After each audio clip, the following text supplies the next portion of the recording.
Good morning, everybody. Today we're going to be looking at some factoring stuff.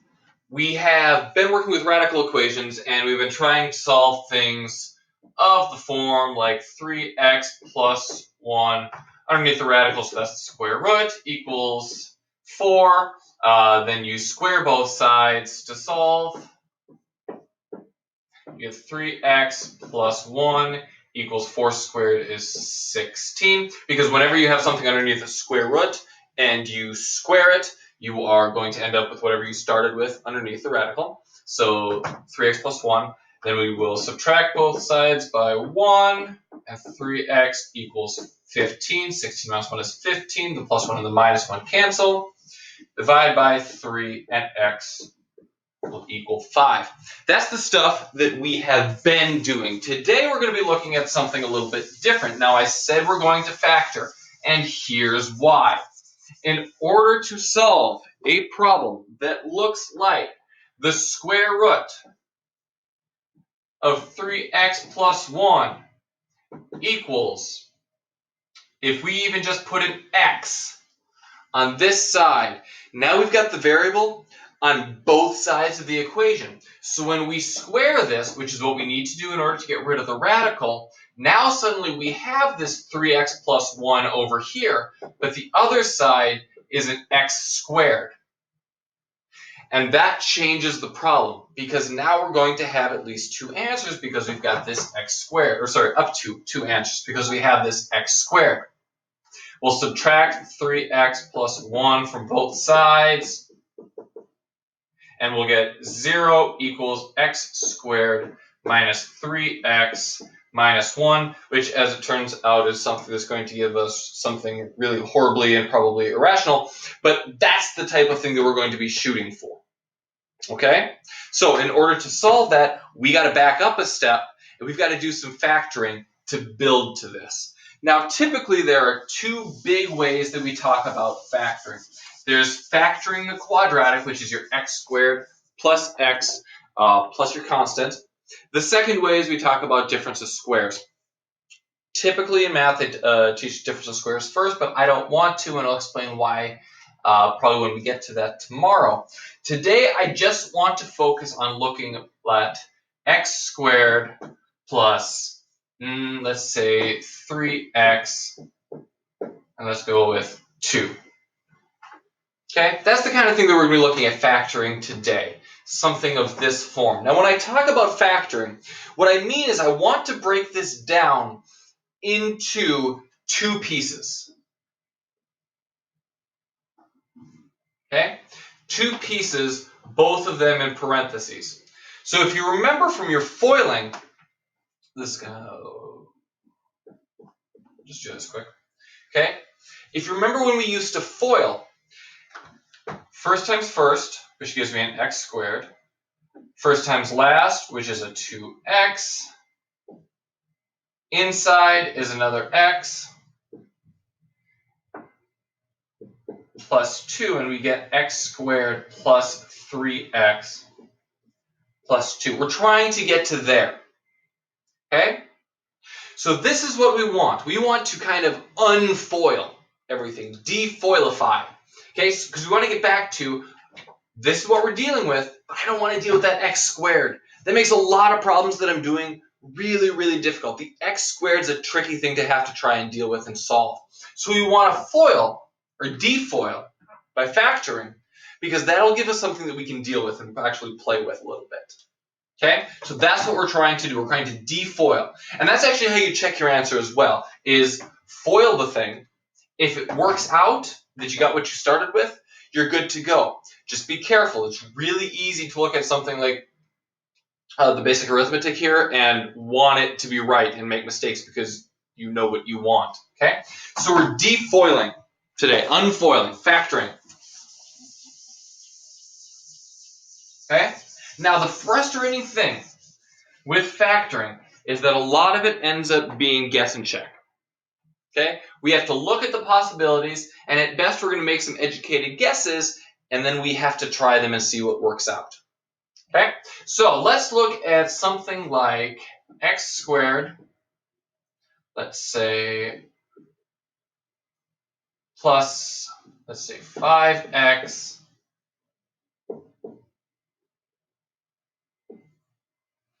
plus 6. Okay? Now, like we talked about with that foiling, we know that when we foil this,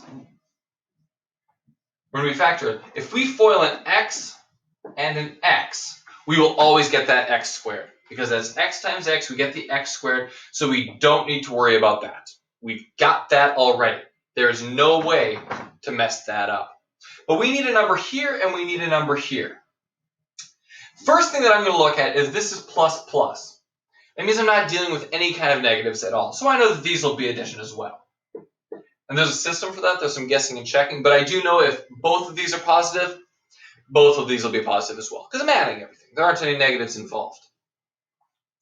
Now, if I look at 6, I need something that this space times this space will be 6.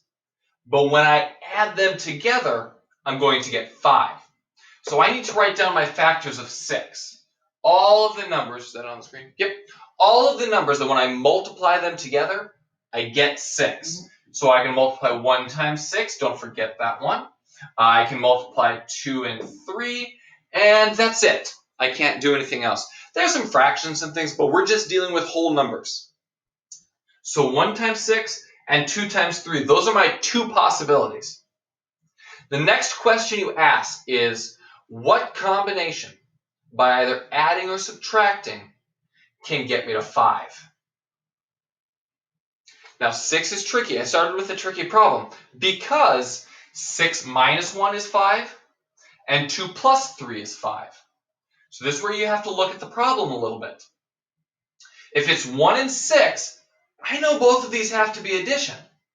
So I'm going to have to add both of these together.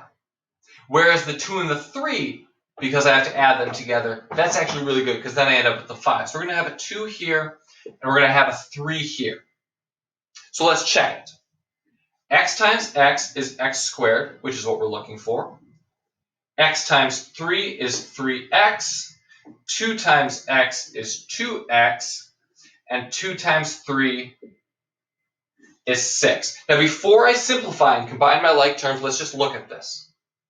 X times x, that's what I was looking for. 2 times 3, that's that 6. That's why we factored 6. It's because whatever we put here and here needs to multiply together to get 6. And if we had tried the 1 and the 6 here, 1 times 6 would still give us that 6. So as long as you use your factors, these two will always be right. The tricky part is trying to figure out the middle.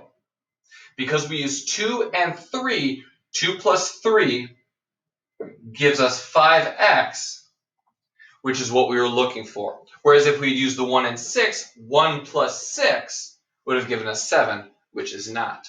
Let's try one more problem. If these are both addition, these are both addition. That is not true of negatives. It is not true if it's plus minus. It'll get a little trickier once we're dealing with those. So let's look at a new problem.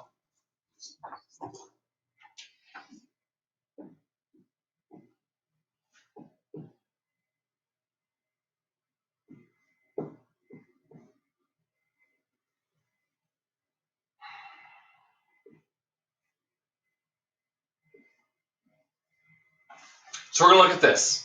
Which I'm pretty sure it works out. Yeah, that works out. Okay, we're going to look at this problem.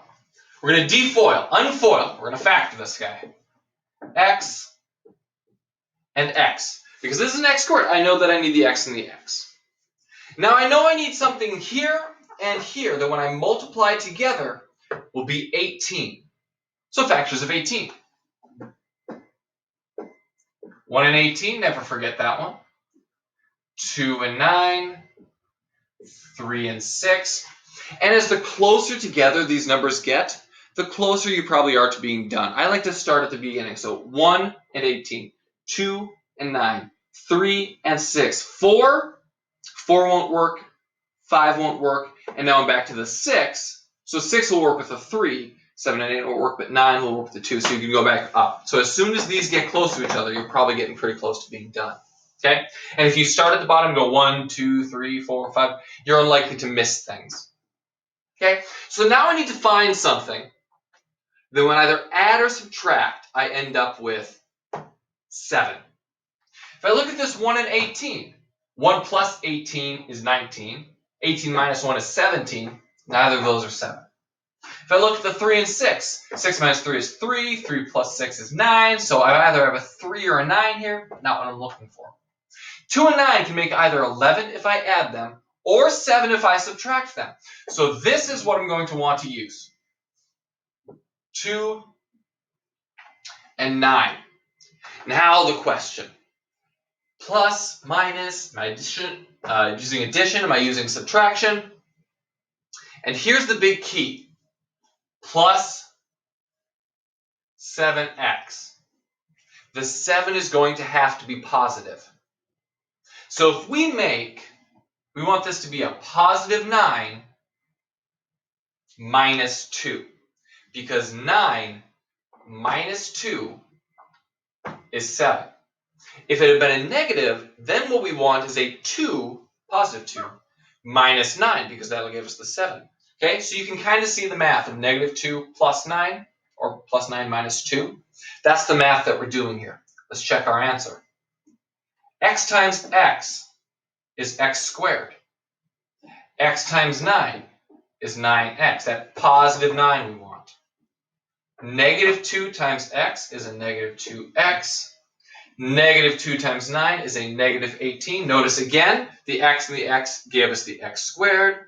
The negative 2 and the 9 gave us the negative 18 we were looking for. And now we've got our 9 and 2 in the middle, which will simplify to 7x. So x squared plus 7x minus 18.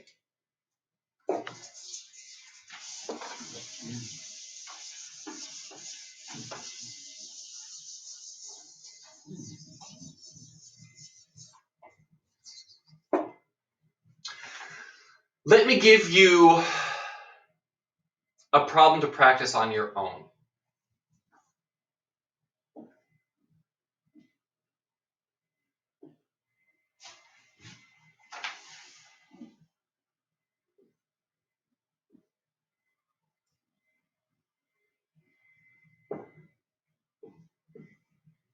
Okay?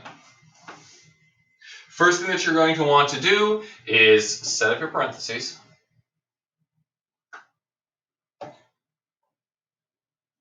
We'll give you that much.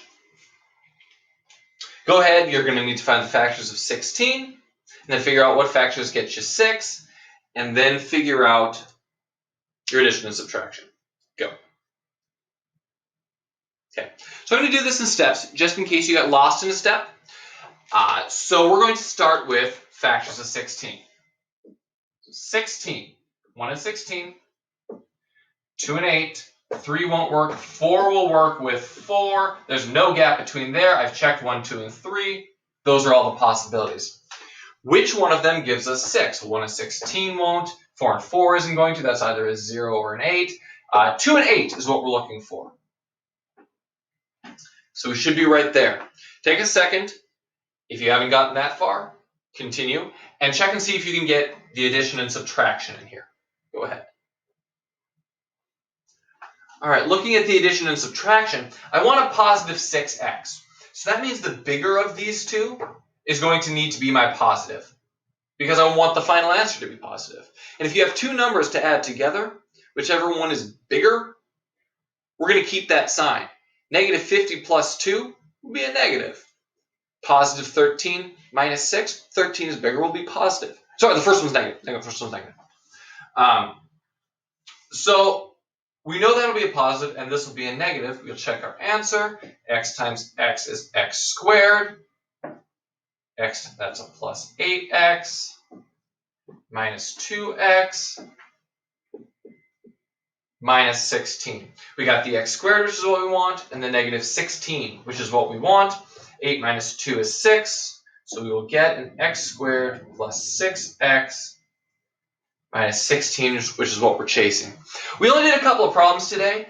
But this video is already getting pretty long and I want you to play around with this. We're going to spend quite a bit of time on factoring before we go back to those radical equations we need to solve. So there are going to be a handful of problems for you. Take your time with them, check your answers, and I will see you in the Hangouts.